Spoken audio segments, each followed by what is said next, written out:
Plus de 110 000 personnes donc rassemblées dans les rues de Londres aujourd'hui pour une manifestation dont le principal mot d'ordre était de dire non à l'immigration illégale.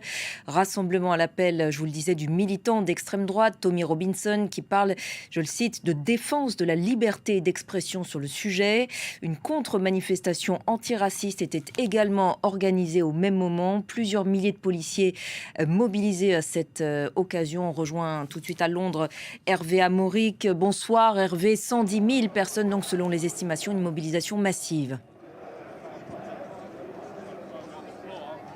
On n'avait jamais vu, le Royaume-Uni n'avait jamais vu un rassemblement d'une telle ampleur à l'appel d'un militant d'extrême droite comme Tommy Robinson, ancien patron de la Ligue de défense de l'Angleterre, un groupe d'extrême droite qui désormais est interdit, qui est considéré comme terroriste. Cela ne veut pas dire que tout à coup le Royaume-Uni dans sa majorité soutient un groupe comme celui-ci, mais cela veut certainement dire qu'à travers les foyers de ce pays, il y a une certaine sympathie pour les idées qui ont été lancées ici. Alors, on parle d'unir le royaume, c'est une manifestation pour unir le royaume et pour défendre les valeurs britanniques, pour défendre la liberté d'expression que certains qui sont ici autour de moi imaginent bafouée dans ce pays démocratique.